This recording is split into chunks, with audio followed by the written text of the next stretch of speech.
Hola a todos, a todas. Estamos aquí reunidos en torno a una mesa cuadrada, pero para hablar de un tema muy redondo, la economía circular.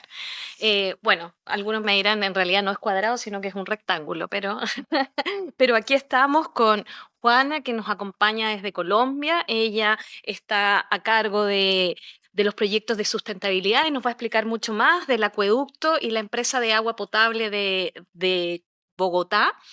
Tenemos a un viejo amigo de la plataforma también, Mauricio, quien representa a Camel Hub, es un mexicano también avecindado en México. Tenemos a Santiago desde Medellín.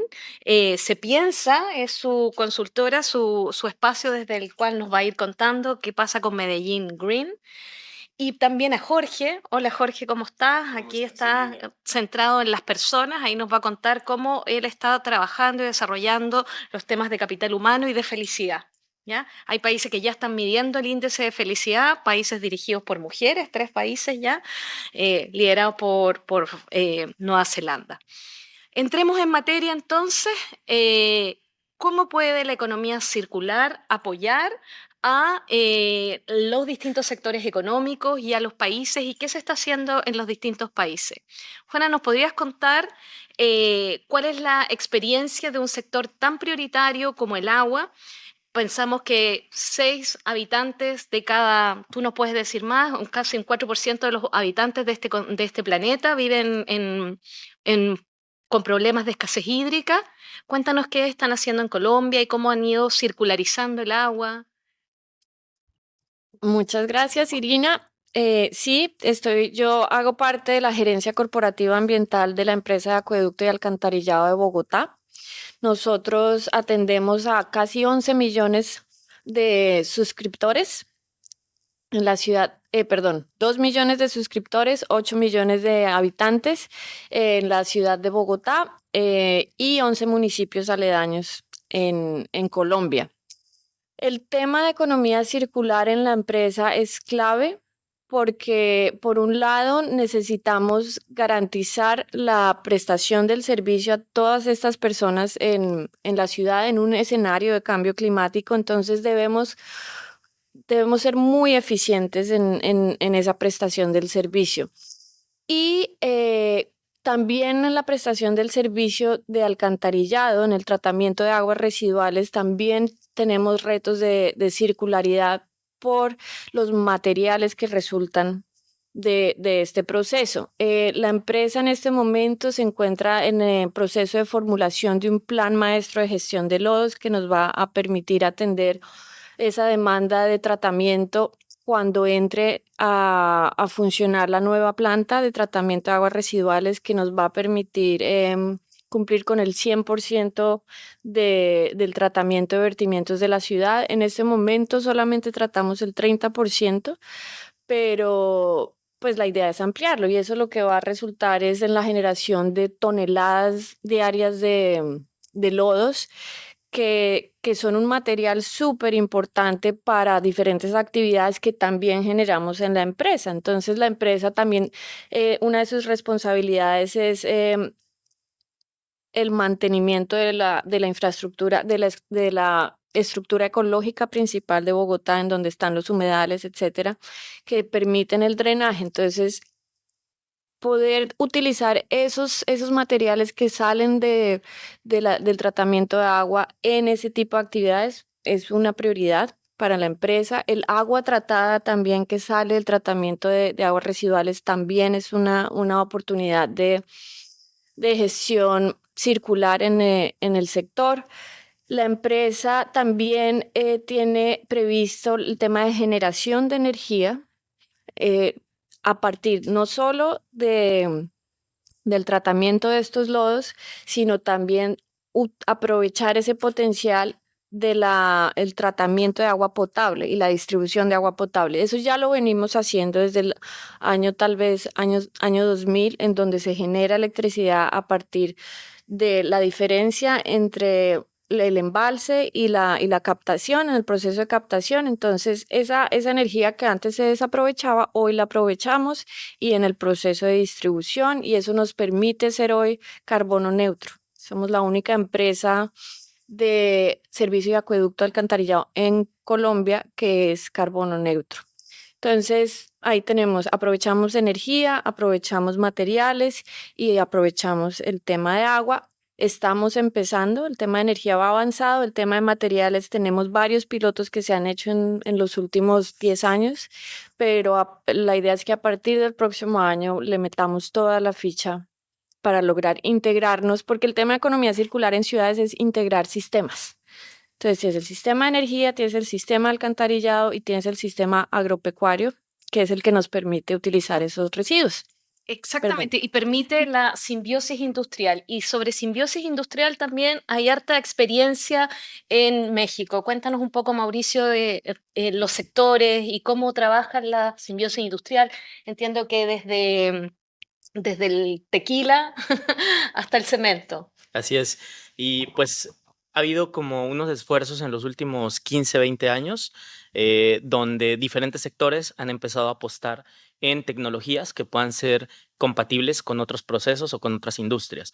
Por ejemplo, el sector cementero trabaja en algunas plantas específicas utilizando materiales que son un residual de, por ejemplo, la industria del hidrocarburo, pero que tienen unas propiedades mecánicas muy interesantes, sobre todo las cenizas volantes, que pueden ser un aditivo importante para el cemento. Entonces, lo que están haciendo es un material que pues ya cumplió un proceso, puede ser reaprovechado mecánicamente, evitando también la extracción de otros aditivos que en ciertas regiones pues, se pueden ver comprometidos. Ese es un caso específico.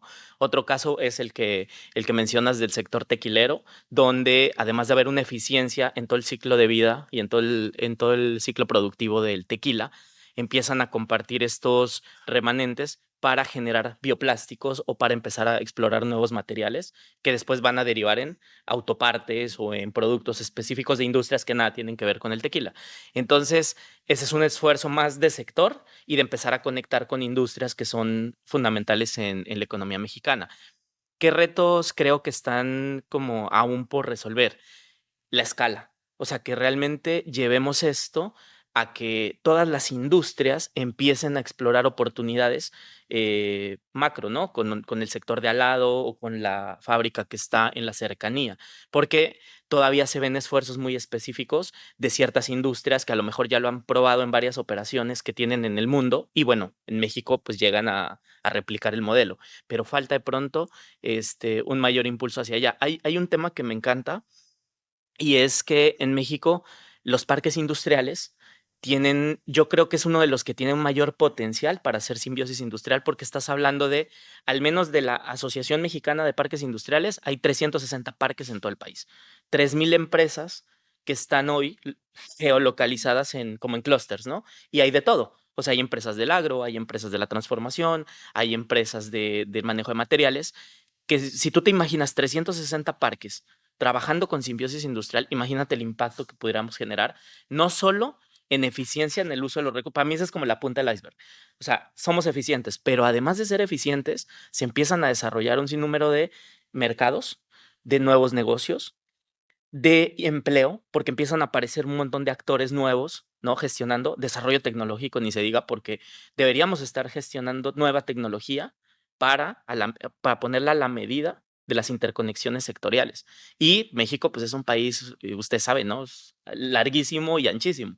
Entonces, regionalmente, lo que puede suceder en el noreste, nada tiene que ver con lo que está pasando en el sur. Son industrias, son recursos diferentes, incluso culturalmente, que ya Jorge nos va como a dar ahí unos puntos bien importantes, pero tú no puedes aplicar un modelo en Oaxaca igual que lo vas a aplicar en Monterrey, porque son condiciones completamente distintas. Condiciones climáticas, por ejemplo, en tema energético, cuando hablamos de energías limpias, México tiene 80% del territorio con un altísimo potencial de generación solar y 60% para generación eólica. Y hoy no lo estamos generando. Estamos generando una pequeñísima parte de todo ese potencial.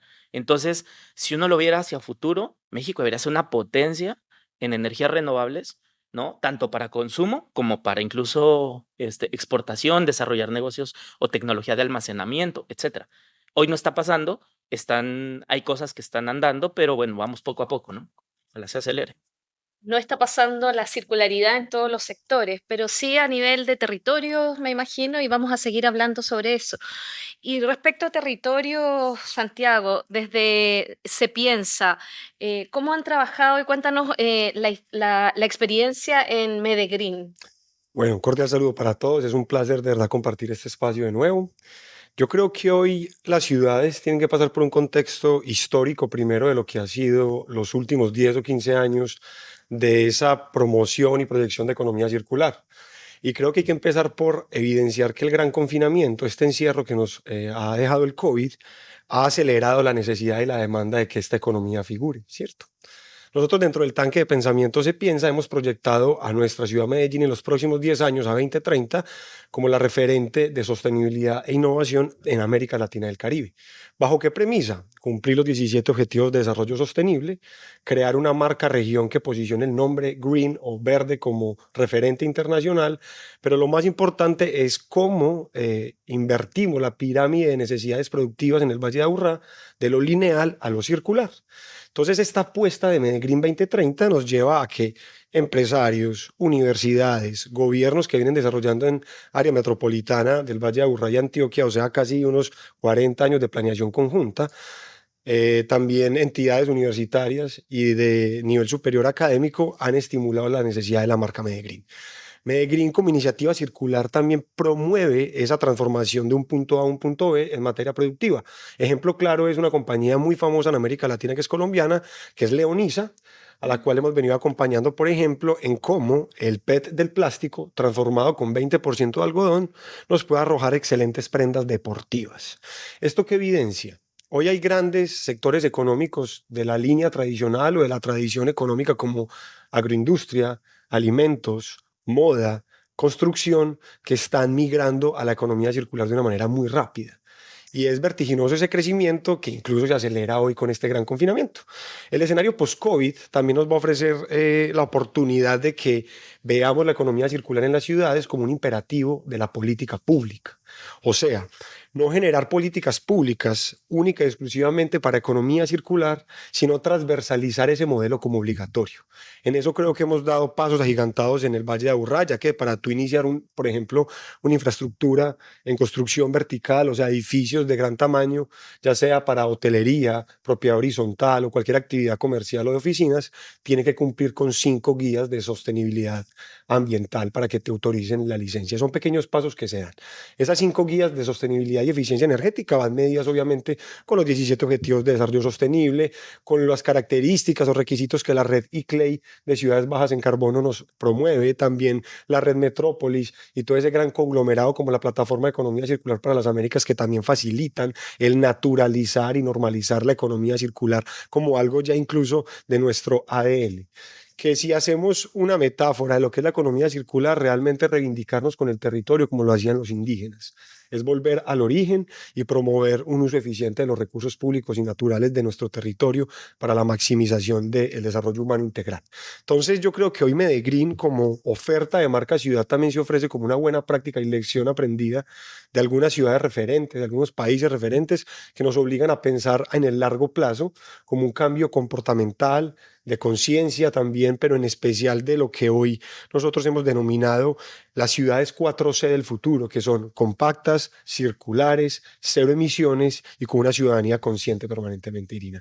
Creo que eso puede darnos una apertura para que también desde el acompañamiento a la gestión del recurso humano y de lo que hoy las empresas vienen desarrollando, nos digan cuál va a ser esa nueva demanda que tienen los empresarios, el sector académico para buscar una pertinencia educativa y formación para el empleo que esté orientada a la economía circular. Perfecto. Y nos diste justo el paso para que Jorge nos cuente respecto a capital humano, a lo que tú haces en formación de gestionar la vida de mejor manera. Mira, Santiago estaba diciendo ahora algo muy importante, porque digamos que esa generación de conciencia de las empresas previo al confinamiento al tema de la pandemia, venía andando, digamos que de 1 a 10 venían 3 o 4. La pandemia hace que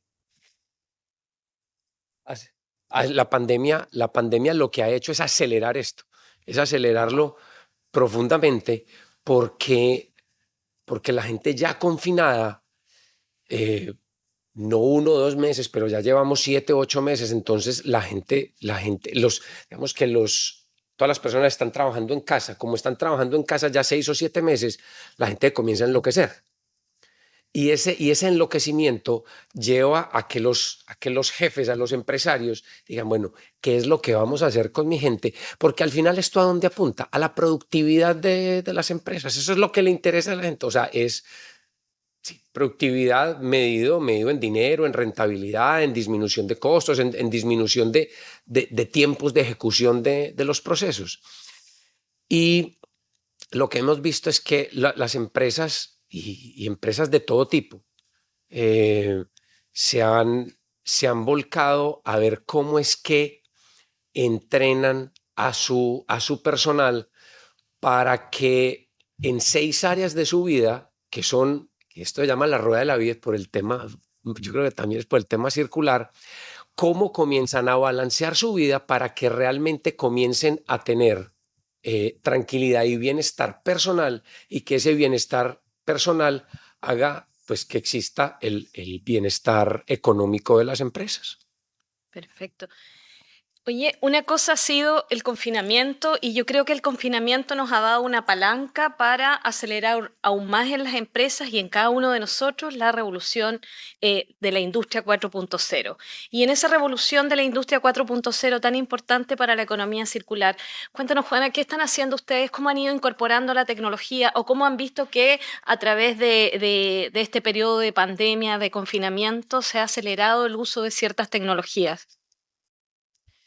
Pues para la empresa, la pandemia ha sido un momento interesante porque, claro, la gente está más en su casa y lo que esperábamos era un incremento en el consumo porque por ese confinamiento no pasó en los hogares. El aumento del consumo doméstico no fue tan alto. Asumimos que la gente dejó de bañarse. Sí, eso te iba a decir. Y también pues hubo una gran baja en el consumo comercial e industrial. Eso por un lado el impacto de pandemia y confinamiento en nuestro sector específicamente.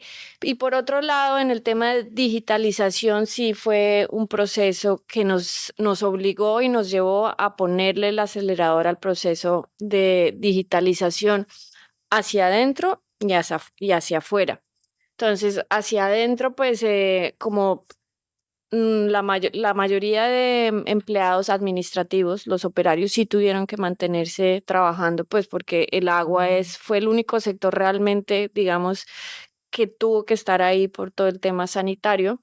Hacia el interior, los procesos se digitalizaron de manera acelerada. Eh, los colaboradores tuvieron que desarrollar esas capacidades para poder conectarse, para poder mantener esos procesos colaborativos ya estando lejos. Para nosotros, especialmente para mí, yo entré en mitad de pandemia. Entonces, las dinámicas laborales fueron, digamos, atípicas, pero se logró consolidar, se ha logrado consolidar un equipo de trabajo que está comprometido con esta nueva administración, porque eso es lo otro. Para nosotros, este fue un nuevo año, es una nueva administración, nuevo plan estratégico, etcétera. Y hacia afuera también se está implementando un proceso de digitalización para el cobro de la factura el fortalecimiento de los canales digitales para trabajar con los usuarios.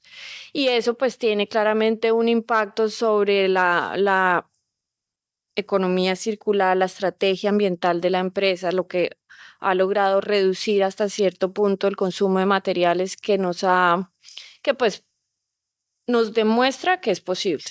Es posible siempre y cuando tengamos primero la intención de hacerlo e invirtamos en esas herramientas que nos permiten dar ese paso hacia la dematerialización de las operaciones. Perfecto. Mauricio, en México, ¿cuáles son los sectores que han acelerado la transición a través de la industria 4.0? Pues en México pasa algo bien interesante y es que hay sectores de altísima tecnología. Por ejemplo, si uno va a la zona del Bajío, donde está la ciudad de Querétaro, eso ha sido aceleradísimo por estos clústeres del sector aeronáutico que han determinado pues prácticamente la aparición de nuevos negocios, de un montón de nuevos servicios, startups que son hoy proveedoras de servicios específicos y que hay toda una revolución en temas de materiales para la industria, ¿cierto? Pero ese es un punto específico, ¿no? Estamos hablando del Bajío y de la industria aeronáutica. Cuando hablas del sector automotriz, pues vas a ver que eso está un poquito más desagregado en el país, ¿no? Entonces, mi ciudad, que es Puebla, pues tiene la planta de Volkswagen hace, no sé, 40 años, Audi llegó hace 3, 4 años. En la zona del Bajío Alto está las empresas americanas, ¿no? Ford, hay un par de armadoras también asiáticas. Entonces, el sector automotriz per se y el de la transformación, pues tienen muchísima tecnología por la naturalidad de sus procesos, porque están instrumentados por todos lados. El sector cementero, que a nivel global México ocupa entre el 14 y 15 lugar en el mundo como productor, pues obviamente es súper lleno de tecnología, ¿no? Todo está instrumentalizado, todo se monitorea, hay muchísima eficiencia en la tecnología, el sector acerero ni se diga, pero hay muchos sectores, por ejemplo, todo el sector de servicios tiene retos enormes en cuanto a implementación. La pandemia nos desnudó, ¿no? Nos dimos cuenta que no estamos preparados para la digitalización. Hay un punto que a lo mejor no lo vemos tanto desde el sector productivo, pero que me parece que también es un sector medular, y es el de los medios de comunicación. Hoy la educación, hoy los niños se están educando a través de la televisión abierta, donde hay muchísimas zonas en México que no tienen acceso a la televisión abierta. O sea, es increíble el reto que se tiene en términos de cómo llevamos a través de la tecnología la educación, porque a través de ella es que también vamos a entregar publicidad, mercadeo y todos los sistemas de comunicación para el consumo y para la transformación de este. Entonces, creo que hay muchos retos. México, como les decía, es muy grande, tiene muchas comunidades específicas con ausencia de tecnología y escuchando a Juana, algo que me viene mucho a la cabeza es una pregunta, a lo mejor tiene la respuesta o a lo mejor es una respuesta que tenemos que construir, y es, con toda esa información que hoy sistemas de ciudad pueden tener, ¿qué estamos haciendo en temas de planeación? ¿Estamos usando la data solamente para ser más eficientes o la estamos utilizando para planear o reconfigurar el desarrollo, cierto? O sea, hoy estamos usando esa data para lo que queremos llegar a tener en 10 años, en 15 años, en términos de qué empresas tienen que surgir, qué industrias hay que potenciar, ¿sí?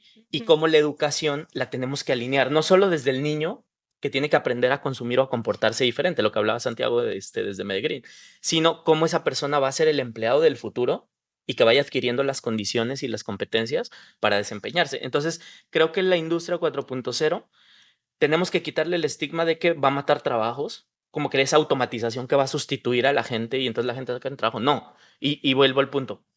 ¿Es digno, y pongo la pregunta en la mesa, les parece digno un empleo donde la persona, su competencia es estar parada viendo qué pasa y qué no pasa? A mí me parece que es subestimar de una forma tremenda la capacidad del talento que tenemos hoy. Lo que tenemos que hacer es poner la tecnología para que haga esos procesos repetitivos o donde no se necesita mayor talento, para que las personas que hoy lo desempeñan puedan realmente explotar sus capacidades en otro tipo de labores y en otro tipo de formación. Ese es el reto. No es la tecnología nos va a quitar los trabajos, nos va a dar la posibilidad de poner a todo el mundo a hacer cosas de mucho más valor agregado. Absolutamente. La Internet pasa a ser un derecho humano de segundo orden y la conectividad. Y para las empresas, para las grandes empresas, el reto es efectivamente cómo pongo a disposición esa data para hacer ciudades más inteligentes. ¿Querías decir algo al respecto? Sí. Sí, un poco contestándote, Mauricio, una cosa que aprendimos durante la pandemia fue, sobre todo la cuarentena, fue, y con los sistemas de medición que tiene la empresa, la calidad del agua que llega al sistema norte de abastecimiento de agua mejoró. Porque aguas arriba hay mucha industria y esa industria estuvo cerrada durante esos meses. Entonces, el darnos cuenta de ese cambio durante la pandemia inspiró a la gerencia de sistema maestro para trabajar, para empezar ahorita a buscar opciones para trabajar con esa industria que está aguas arriba para que desarrollen proyectos que reduzcan los vertimientos que hoy nos están llegando al sistema norte y que nos cuestan mucha plata para poder tratar esa agua. Entonces, esos datos que se generaron durante pandemia nos sirvieron para eso. Y por otro lado, nos acaban de seleccionar para un piloto para instrumentar la medición de vertimientos, pero en sistema urbano, para poder identificar esas empresas que están haciendo vertimientos en este momento, que nos cuestan mucho, y trabajar con ellos, pero utilizando tecnología con... Internet de las cosas. Ojalá.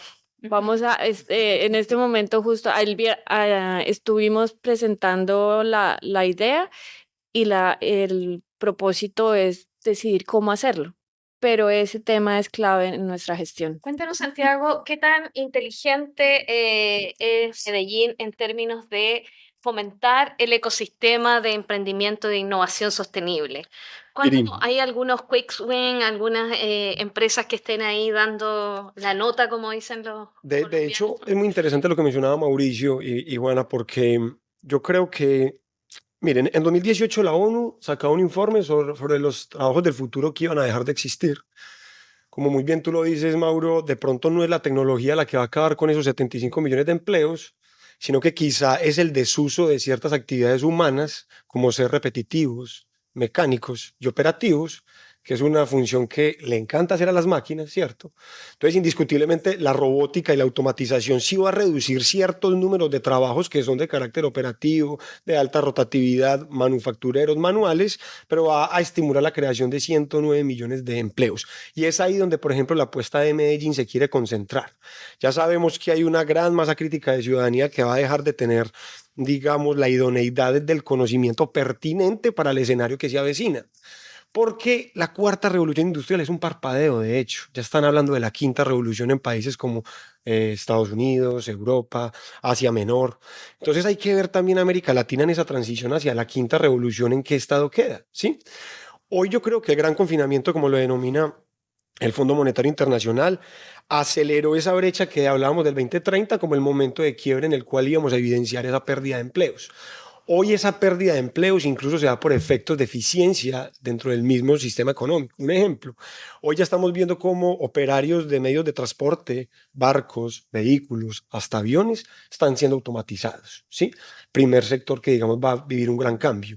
La pregunta es, como decía Mauro, ¿en qué van a ir enfocados esos nuevos profesionales? ¿Sí? O estamos entrando en una fase de la epistemología del conocimiento que queremos fusionar saberes, como ya viene ocurriendo con la ciberantropología, la bioética, otros conocimientos orientados muy puntuales a la ingeniería de procesos materiales sostenibles. Yo creo que también el gran confinamiento nos permitió reevaluar la incidencia o la vigencia que tiene hoy la educación formal, no formal y universitaria, porque estamos replicando un modelo de casi 200 años que ha venido siguiendo un formato postfordista que incluso nos forman en una estructura académica de fábrica, con timbres, con uniformes totalmente regulados, y yo creo que eso hoy hizo un cortocircuito. Hablemos de otra cosa. ¿Por qué se da el gran confinamiento? No porque había una teoría conspirativa de que algún momento iba a llegar un virus pandémico apocalíptico tipo Hollywood, sino porque sabíamos, los que saben en materia medioambiental y han proyectado calentamiento global, deforestación, erosión, que era muy probable que una enfermedad por vectores, en este caso animales, se diera. Constreñimiento del ecosistema, densidad poblacional, compacidad de las ciudades, ¿cierto? Entonces estamos simplemente proyectando lo que ya era claro bajo el abuso de los recursos naturales. Entonces, ¿qué ha hecho Medellín y el Valle de Aburrá? Porque esto es un esfuerzo mancomunado. Hoy las ciudades no son islas y creo que el éxito del desarrollo de Antioquia como departamento, como estado, ha sido precisamente el trabajo mancomunado de 40 años de diversidad de pensamientos ideológicos, partidistas o políticos, pero que han llevado la misma línea y es el desarrollo humano integral de los habitantes. Entonces hoy tenemos 4 apuestas en Valle de Aburrá. Una de ellas son los distritos de innovación y circularidad. Ya tenemos en este momento la proyección de 4 para el Valle de Aburrá. Estamos hablando de un impacto de 5 millones de habitantes. Uno que está en Medellín, se inauguró el sábado anterior con visita de la ministra de Cultura de Colombia y diversas entidades asociadas a la eficiencia energética, el DNP. También vamos a inaugurar el 15 de diciembre el Distrito Creativo de Envigado, que fue un proyecto que se viene desarrollando con el gobierno de Corea del Sur hace más o menos unos 10 años. Es el único centro de innovación y desarrollo apalancado por el gobierno coreano que estimula la economía circular y la innovación desde una ciudad que no llega al 1 millón de habitantes, ¿sí? Y también vamos a desarrollar el Distrito de Moda Inteligente de Itagüí, y a futuro la Comisión Fílmica Metropolitana en lo que se entiende hoy como la zona norte de Medellín y el Valle de Aburrá, que es el Distrito Creativo de Bello. Como puedes ver, creemos hoy en 2 apuestas para consolidar ese paso de parpadeo de la cuarta a la quinta, y es la transformación digital y la transformación territorial.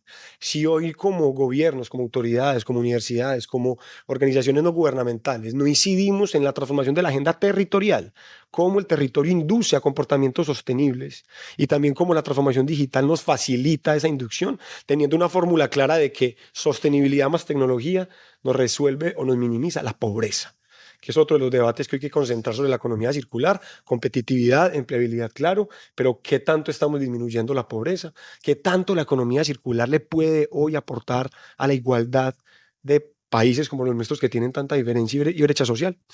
Jorge, qué tan justa es la transición post-COVID en términos del desarrollo humano? Ve, ahora que Santiago está hablando y cuando Mauricio dijo el tema que las máquinas iban a reemplazar unos puestos de trabajo,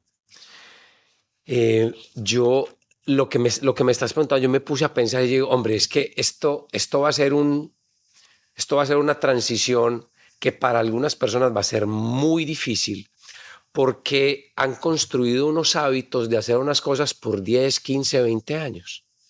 Y el COVID hizo que en 7 meses o en 3 meses dijimos, señores, son 3 meses. Y esto ha generado a la gente, yo muchas veces le digo que ha generado 2 cosas, que le ha generado ruido en el cerebro, entonces no los deja pensar, o es como si metieran el cerebro al congelador, entonces se les congeló y tampoco los deja pensar. Y hay muy poquita gente, yo diría que un 5, un 10% de las personas que dijeron, venga, espérese a ver un segundo, porque es que esto tiene que seguir. Y esas personas están haciendo la reflexión de cuáles son mis talentos de verdad, que es parte de eso, de decir, hombre, la máquina que haga esos conteos, que haga esas repeticiones, y yo como talento humano, que de todas maneras, ¿quién es el consumidor? Seres humanos. Y sí o sí tenemos que relacionarnos con los seres humanos, y ahí es donde están esas capacidades. Entonces, cuando yo cojo y digo, venga, realmente, ¿cuál es mi talento? Y ese talento llegó, bueno, entonces, como yo tengo ese talento, voy a asumir este rol, y este es el rol que tiene que asumir el resto del equipo con el que yo voy a jugar, y cómo estas 2 cosas hacen que yo comience a ser consciente de cuáles son las actividades que yo tengo que hacer para que le generen valor a mis empresas y para que me generen valor a mí. Y que eso me dé tiempo para yo comenzar hablando de la primera pregunta, cómo yo comienzo a balancear mi vida en aspectos como la salud, como la familia, como la formación, como los temas sociales, como espiritualidad y valores, y por supuesto pues el área profesional y la economía. Entonces, esto va a ser doloroso, va a haber yo diría que el 30% de las personas va a sufrir demasiado, porque la transición del cambio de hábito le va a costar. Va a haber un 50% que lo va a poder, digamos que sobrepasar con un poco de esfuerzo, y 50, 30 y hay un 20% que ya se montó. Ese ya se montó. Es que incluso nosotros lo vemos, que hay empresas que se potenciaron. Esas empezaron. Y el gran benefactor de esto, impulsor, se llama COVID-19. ¿Ibas a decir algo? Sí, que es muy interesante lo que menciona Jorge, porque miren, yo creo que ese encierro facilitó el entender que habían como tres cosas en el modelo que veníamos produciendo que, más allá de lo que entendíamos, no eran tan necesarias. La primera, la movilidad. Nos dimos cuenta que la movilidad realmente no era una obligación ni un requisito de vida, porque quizá la digitalización redujo el espacio por el tiempo. Que desde hace mucho rato, un teórico inglés que me gusta mucho, por si lo quieren consultar, que es Immanuel Wallerstein, hablaba de eso. Cómo la era digital reducía el espacio por el tiempo. Cómo puedo en este momento estar transmitiendo en vivo con Australia e incluso, llegando a un caso más hipotético, la reducción de vuelos, en este caso en tiempo. Cada vez la tecnología va a incrementar la velocidad de un avión, entonces nos demoraremos menos. Pero la otra variable que nos dimos cuenta que no era necesaria era la cantidad de infraestructura creada alrededor del trabajo, porque en este momento una sola cosa sustituyó todo, que es el hogar. Entonces miren que estamos volviendo de nuevo al origen, como cuando éramos nómadas, ¿sí? Que literalmente tu única manera de sobrevivir era tu núcleo familiar y trasladarte permanentemente, llegar a un punto, hacer el mínimo afectación.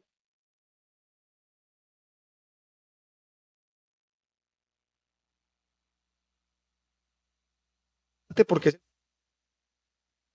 de un nuevo escenario laboral, académico y social al cual nos estamos viendo, en el cual la casa es trabajo, entretenimiento y ocio, y obviamente tu lugar de refugio, descanso y alimentación. Por tanto, yo creo que los próximos 5 años, los modelos de ciudad que han sido basados en las fábricas, para el caso de América Latina y Ujú. Norteamérica, van a sufrir unos ampliesísimos cambios en transformación territorial y digital. Por eso nuestra tarea es inducir hoy, frente a los 10 años que siguen, que eso se haga de la manera menos disruptiva para el ser humano y que esos cambios comportamentales se empiecen a ver en las generaciones venideras como ejemplo nuestro, que los niños son el futuro. Y eso es la peor pendejada que podemos decir, porque es que el futuro somos nosotros, ya que ellos ven el ejemplo de nosotros y nosotros no estamos dando un buen ejemplo. Perfecto. Oye, yo no puedo dejar de aprovechar, como decimos en Chile, estamos hablando del repensar los modelos y en el repensar es la jerarquía máxima de la economía circular. Y en eso me gustaría que nos contaras cuál ha sido el rol del ecodiseño, desde todo lo que tú has aprendido de ecodiseño en tu tiempo haciendo todos los estudios que has hecho al respecto, porque el ecodiseño debería estar en el centro hoy día de esta nueva forma de hacer las cosas y de esta nueva forma de pensar. ¿Cómo se ha impulsado el ecodiseño y cómo lo ves el futuro del ecodiseño en Colombia? Más que hablar de ecodiseño, porque el ecodiseño principalmente es involucrar variables ambientales en el diseño de productos, yo hablaría del diseño para la sostenibilidad. El diseño para la sostenibilidad me ofrece una aproximación metodológica para pensar esos problemas tan complejos que tenemos en una carrera hacia la sostenibilidad. Porque, y escuchando un poco lo que estamos hablando sobre el tema de empleo, sobre el tema de pobreza, es, bueno, tenemos que hacer esta transformación. El confinamiento nos ha permitido hacer estas transformaciones, pero eso solamente lo ha logrado un grupo privilegiado en nuestros países, sobre todo latinoamericanos, que tiene hogar, que tiene alimento, que tiene acceso a educación, que tiene seguridad, o sea, que no ven amenazada su vida todo el tiempo. Y esos son el 5% o 20% que estaba diciendo Jorge. Pero en nuestros contextos particulares la gran mayoría de la población tiene unos retos que realmente no son resueltos ni por la economía circular y debería ser resueltos por la sostenibilidad, pero no están integrados ahí. Entonces, el diseño y su aproximación metodológica, que es abductiva, que es divergente, Ujú. me ofrece esos elementos epistemológicos que mencionaba Santiago para poder integrar esas diferentes necesidades. Entonces, no solamente me puedo quedar en resolver problemas ambientales de, bueno, cómo voy a regenerar menos residuos, cómo voy a hacer más eficiente el uso de energía, cómo voy a reducir el uso de agua, sino cómo voy a lograr que esas soluciones que yo preparo o me imagino, van a también atender ese contexto particular en el que se van a dar. Y creo que ese es el gran valor agregado del diseño. Yo no soy diseñadora, soy economista, pero una gran inquietud que siempre tuve como economista es ¿dónde queda lo particular? ¿Dónde queda el contexto en estos modelos económicos que informan la política pública? Y el diseño es el que me da esa posibilidad de integrarlo en las soluciones que busco. Entonces, en Colombia, pues como lo digo, no soy diseñadora y no he estado en mi carrera en este tema, ha sido por fuera, pero lo que estoy viendo ahora, y creo que Medellín es un líder en un pionero en ese tema, es traer diseñadores en la política pública, para hacer política pública. Ahorita desde el acueducto, por ejemplo, nosotros tenemos un gran problema con los aceites. La gente bota el aceite por el sifón y eso nos cuesta toda la plata del mundo. Y también botan pañitos húmedos, también botan condones por el inodoro. Entonces, para nosotros eso es un costo grandísimo. Entonces, estamos pensando cómo cambiar esos comportamientos de nuestros usuarios y para eso el diseño para el comportamiento sostenible nos está inspirando. Y estamos trabajando con la Secretaría de Cultura de Bogotá y con la Universidad del Rosario y con expertos en México también que nos están asesorando para ver cómo diseñamos intervenciones que cambien esos comportamientos. Entonces, en Colombia yo veo el rol del diseño más hacia integrar esos temas complejos, atender esos problemas complejos desde muchas perspectivas, cambiar comportamientos e informar la política pública. Ok, ¿y el diseño de servicios, Mauricio? ¿Cómo ves tú el diseño porque el diseño está aplicado en productos, pero también en servicios? Pues mira, me voy a ir un poquito más atrás, antes de responder la pregunta. Y por ejemplo, cuando nosotros diseñamos, voy a hablar de diseñar, no soy diseñador, soy ingeniero, pero cuando diseñamos el modelo de negocio y la propuesta de valor de que era Camel Java ya en 2016, nos imaginábamos muchas cosas que nos dimos cuenta con la pandemia que no estábamos tan mal, que no estábamos tan locos ni tan soñadores, ¿no? Y nosotros nos parábamos enfrente de todo el mundo con un pitch donde les decíamos, señores, les traemos el teletrabajo como una vía de eficiencia, del tiempo, del espacio, de la calidad de vida de las personas, de la infraestructura ociosa, de un montón de cosas que hoy sabemos que suceden, que no les voy a decir porque ya no lo sabemos. Pero todo el mundo nos veía como de, sí, se ve muy bonito, pero por allá en 10 años, en 15 años. O sea, yo hoy no me veo con esa necesidad, no me veo con la urgencia y eso me va a costar porque es que yo ya tengo montado un edificio y un montón de cosas que sí Exacto. me cuestan todos los días. Entonces, muy bonito, pero de pronto no es para mí hoy, ¿cierto? Listo. Nos tocó evolucionar un poco o adaptarnos y no dejar de lado esa idea, pero sí ponernos más en el contexto de lo que la gente o las empresas sí están dispuestas, ¿no? Entonces ahí surgimos con el coworking, entonces el coworking muy desde la comunidad, el trabajo cooperativo, el que tú tienes un negocio que es complementario del de Juan y entonces nos empezamos a ayudar a resolver problemáticas específicas. Y eso en los años 18, 19 nos dimos cuenta que es un tema todavía de nicho, de los millennials, los emprendedores, las startups, pero que los encadenamientos grandes, que son muy sólidos, todavía lo ven como un poquito lejos, ¿no? Y estoy hablando de Latinoamérica, porque sabemos que los nórdicos trabajan en conjunto con los innovadores y desarrollan, pero en Latinoamérica todavía se ve como los que están jugando a ser empresarios, los que ya lo somos, y probablemente si tienen algo muy disruptivo y que tiene cara de unicornio, pues lo traemos para acá. Pero no sucede en la mayoría. Entonces, ese fue como parte del proceso de evolución. ¿Qué está pasando ahora con la pandemia? Y creo que ahí voy a responder la pregunta. Y yo parto desde, más que diseñar hoy un servicio, yo como emprendedor, como innovador, como diseñador, cual sea mi técnica, creo que nos tenemos que empezar a imaginar al ciudadano del futuro. ¿Cuál es el ciudadano del futuro? ¿Y de qué futuro? Porque puede ser del futuro 2022 o puede ser del futuro 2040. Si yo la verdad apuesto a ver al ciudadano que vamos a formar para esa carbono neutralidad de 2050 de la que habla China, de la que habla Estados Unidos, de la que habla la Unión Europea, de la que habla Colombia ahora, porque empezaron a hablar hace poquito. Entonces, yo quisiera empezar a imaginarme cómo es ese ciudadano, porque lo tengo que empezar a formar ya. Y yo, a mis 40 años, tengo que empezar a migrar, a que me duela un poquito el cambio, o un mucho, ¿no? Porque tengo 40 años de costumbres que tengo que revolucionar. Y entonces los servicios creo que se vuelve el gran catalizador. Ya no estamos hablando de productos. El producto es un vehículo para satisfacer algo. La sed, la vivienda, el cuidado personal, la alimentación. Listo. Y va a seguir unas industrias produciéndolos. Y cada día se van a incorporar más parámetros de diseño, de sustentabilidad, donde el producto sea más inteligente, más sustentable, ¿cierto? Poco a poco unos vamos más lentos que otros, pero digamos que hay una tendencia al cambio.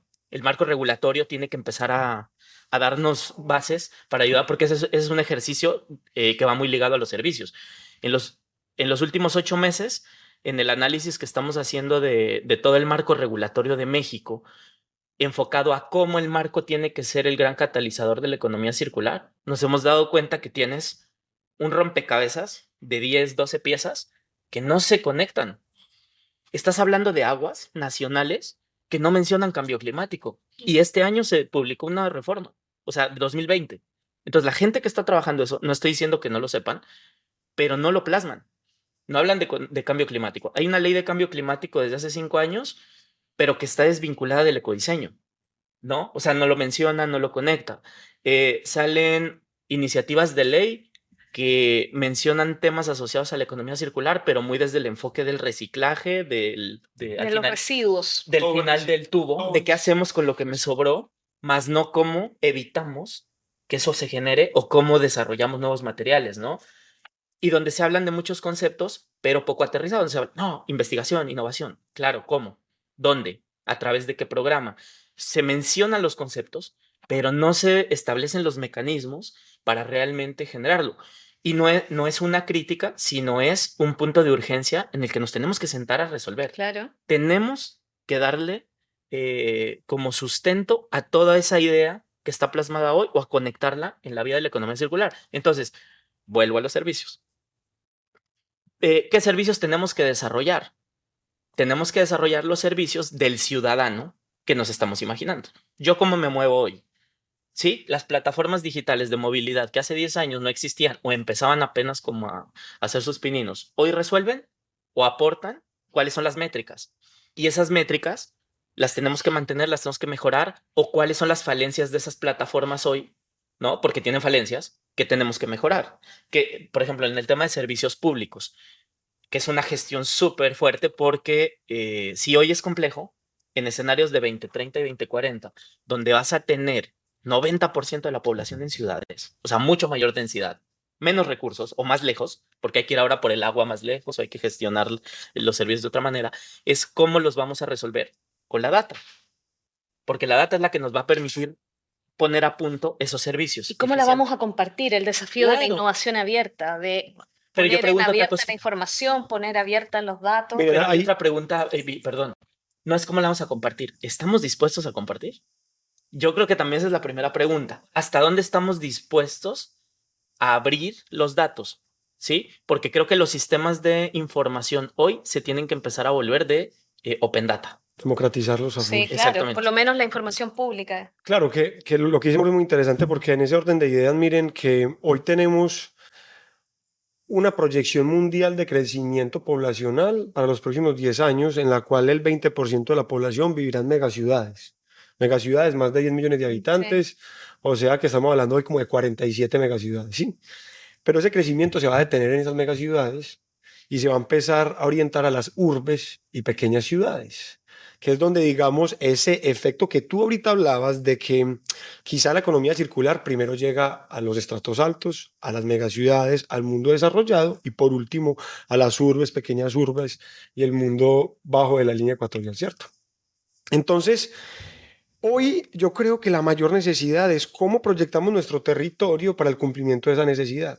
Ayer nada más firmamos en el Valle de Aburrá lo que es el hecho metropolitano del Valle del Software, que es precisamente cómo democratizamos la hiperconectividad del Wi-Fi y el Internet, el Big Data como derecho fundamental y de libre acceso, pero también en ese libre acceso hay un concepto muy interesante que trabajamos en el tanque de pensamiento, de la apropiación pública del conocimiento.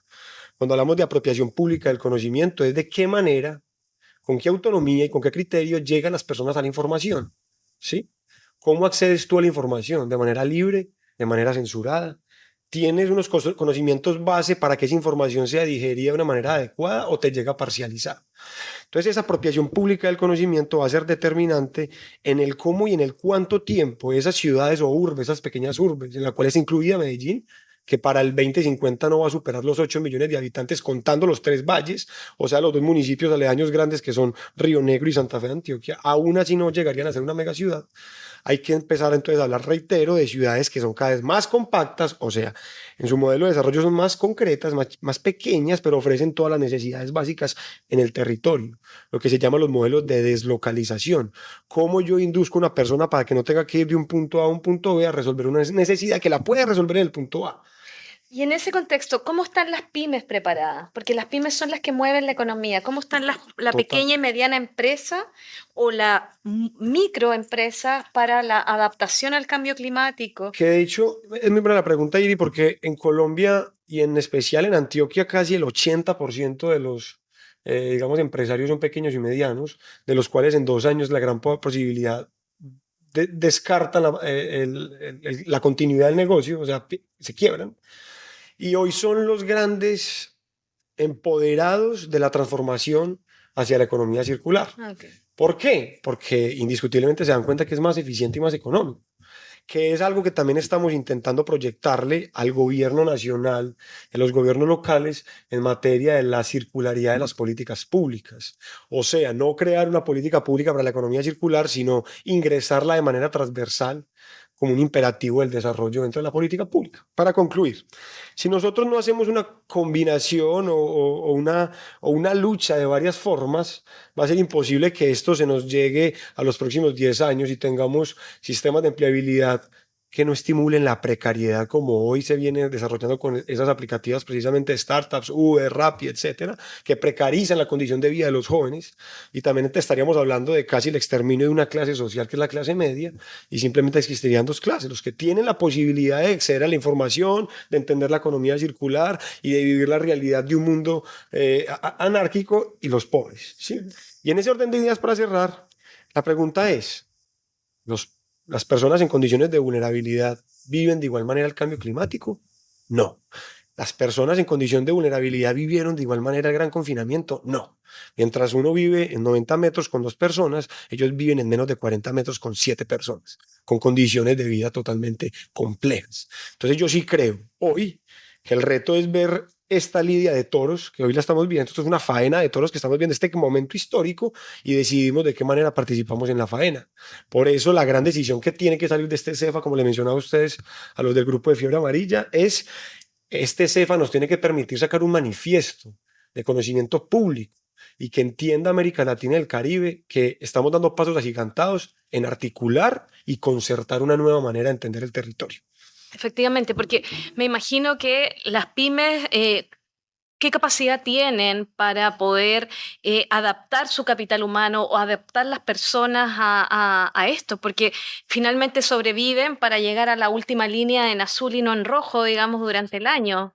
A ver, cuando Santiago estaba diciendo lo que dijo, y yo no sé si leíste, pero era la pregunta, lo que me acabas de decir es la pregunta que yo me estaba haciendo. ¿Por qué? Porque la gran responsabilidad social y económica, que no es solamente que esas personas de los niveles socioeconómicos altos, 5 o 6, que son los dueños de las empresas, que son los directivos de las empresas, que son los gerentes de las empresas, que tienen este conocimiento, que lo tienen que transmitir en cascada, no es solamente social, es que estas personas tienen que saber qué es la cuota inicial, es la inversión que sus empresas o las empresas para las cuales trabajan subsistan. ¿Por qué? Porque ¿quién mantiene a todas esas empresas. No es el dueño, son los empleados. Y si los empleados comienzan a ser conscientes, y los dueños, por supuesto, también, a lo que decíamos ahora, venga, Santiago, es que usted ya no va a contar las cositas, venga, ¿cuál es su talento? No, pues es que yo tengo talento, a mí me gusta mucho cocinar y yo... ¿cómo así que cocinar? ¿Y qué cocinas? No, es que a mí me gusta pues, hacer tortas. ¿Cómo así? Venga, a ver, que yo lo necesito, porque eso es lo que hay que explotar. Nuevo servicio.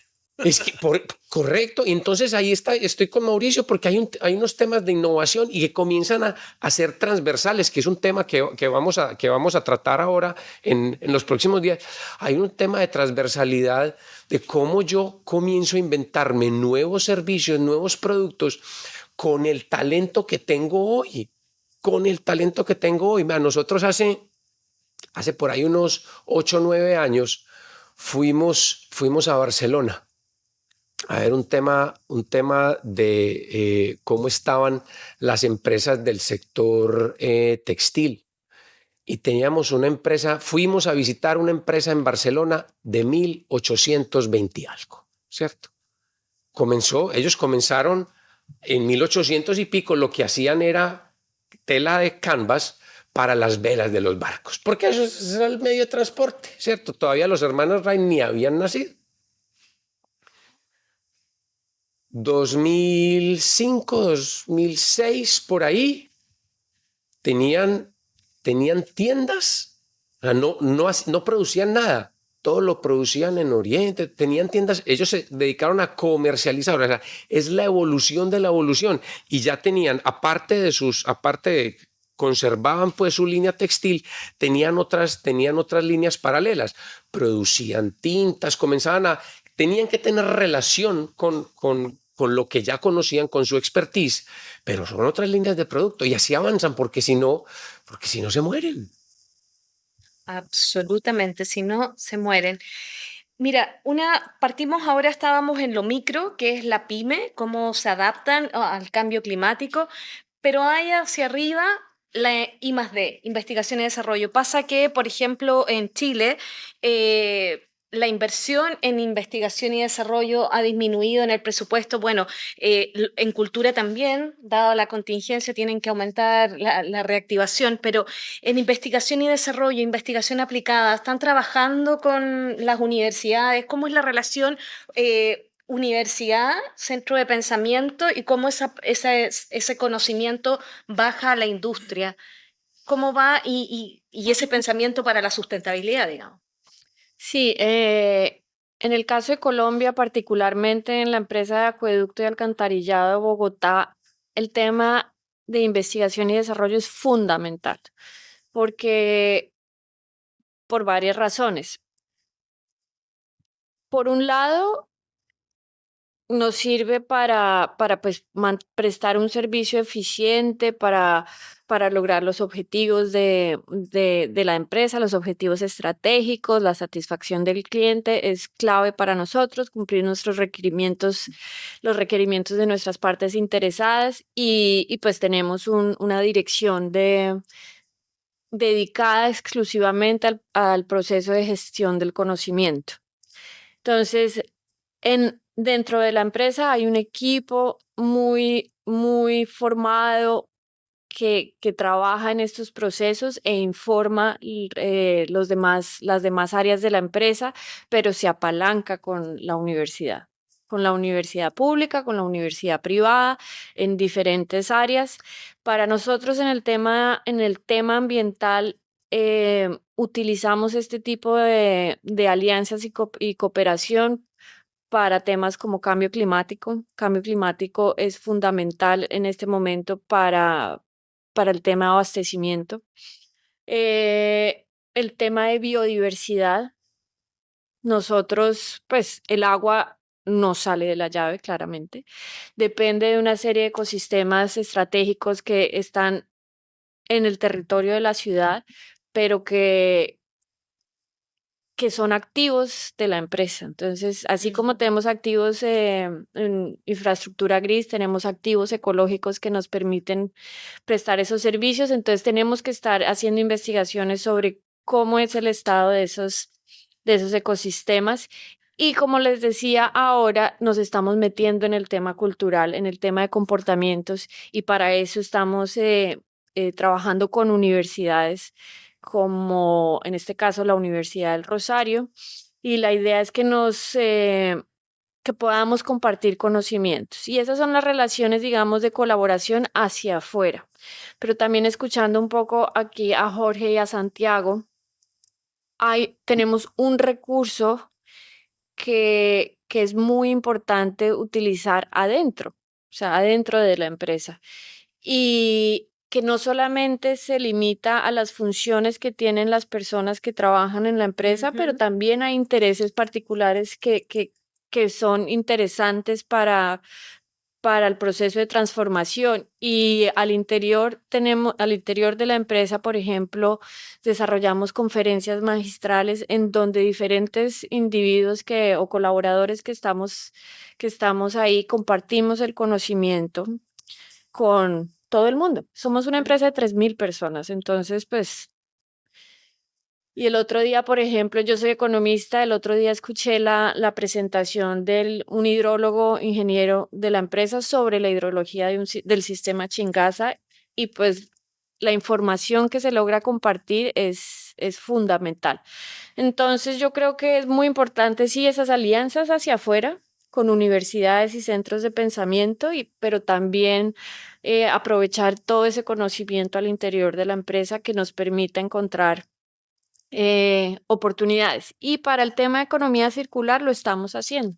Estamos llevando a cabo un proceso pequeño estos 3 meses de identificación de oportunidades para implementar economía circular utilizando el conocimiento al interior de la empresa. Bueno, pues yo parto de una frase que me decía mi abuelo que se me quedó desde toda la vida, y es que él nos decía, siempre estamos como, bueno, a ver, voy a tratar como de recapitularla como era, y era, uno tiene que, que querer lo que tiene, más no tener lo que quiere. Y eso no significa conformarse, significa partir de lo que uno ya tiene para construir. Porque lo que yo veo, culturalmente a lo mejor, es que siempre estamos viendo lo que nos falta. Entonces, vamos a hacer un proyecto. Ah, pero es que eso necesita mucho financiamiento, entonces no lo tengo. O necesita mucha tecnología que no hemos desarrollado. O eso lo pueden hacer los grandes y nosotros los chicos no. Entonces, siempre estamos como transfiriéndole la responsabilidad a eso que no tenemos a la mano, porque es más fácil. Inconscientemente es una disculpa. Cuando empezamos a ver hacia lo que sí tenemos, que puede ser el conocimiento del colega, el conocimiento del equipo, la infraestructura instalada, lo que desarrollé para una función específica, pero que me puede dar más y que no he sido capaz de ver el potencial, ahí empezamos a transformar. Y creo que ese es el primer ejercicio de donde tiene que partir la economía circular. Ayer hablábamos, y creo que tenemos que ser también muy, muy fuertes en esto, la economía circular no es de técnicos, no es de los que saben de economía circular.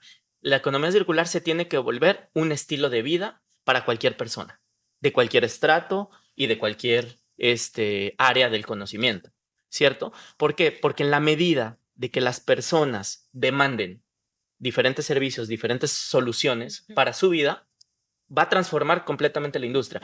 ¿Por qué? Porque una industria va a cambiar la forma como produce hoy si nadie le va a pagar más por hacerlo distinto, si nadie le va a exigir que no lo haga como lo está haciendo, si no le va a decir, oye, yo no estoy de acuerdo con que tus procesos tengan estos impactos. No hay razón real, tendría que ser algo muy voluntario, muy de filantropía, muy de convencimiento, que en el nivel de la escala que lo necesitamos hoy, obviamente no está pasando, ¿sí? Pero si el mercado me empieza a decir, yo ya no te voy a comprar esto, yo ya no voy a consumir esto, en automático te tienes que mover porque si no te mueres. Sí, claro. Como empresa, tienes que evolucionar ese mercado. Entonces, tenemos que empezar por transformar el estilo de vida de todas las personas que estamos hoy. Y vuelvo un poco al concepto del ciudadano. Entonces, ¿cómo lo voy a transformar desde mi empresa hacia una pyme o sea una empresa multinacional? Pues veamos qué tengo a la mano, qué le puedo ofrecer de mucho mayor valor agregado a mi potencial cliente, y también tenemos que dejar de estandarizar al consumidor. el consumidor es súper diferenciado. O sea, una persona de cierta edad, de cierta condición, de cierto contexto, quiere algo completamente distinto de la persona que vive al lado, porque tiene una edad distinta, porque tiene hijos, porque vive en una condición diferente. Y a veces creo que hemos caído en sacar un producto para el mercado, como que el mercado es una entidad que funciona. Aparte de los seres humanos. Claro, y cuando tú vas al mundo de la innovación, ¿qué es lo primero que te dicen para tu propuesta de valor? Diferenciación. Sí, claro, diferenciación. Diferenciación. Y la diferenciación significa segmentar, arquetipar, entender que Juana necesita algo específico que a Juana le cumple todas las expectativas y necesidades, pero que Irina es completamente distinto y que ninguna es mejor que la otra, simplemente son necesidades distintas. Entonces, cuando tú pones estos elementos de diferenciación, de comprensión del contexto, de comprensión de la necesidad, empiezas a generar soluciones ¿Y cómo diferenciadas. tomamos esos elementos de diferenciación para esta transición a una economía climáticamente neutra? ¿Cómo buscamos una transición más justa, más una economía también inclusiva? ¿Qué cosas están haciendo en Medellín respecto a esto? ¿Hay trabajo con los recicladores de base también?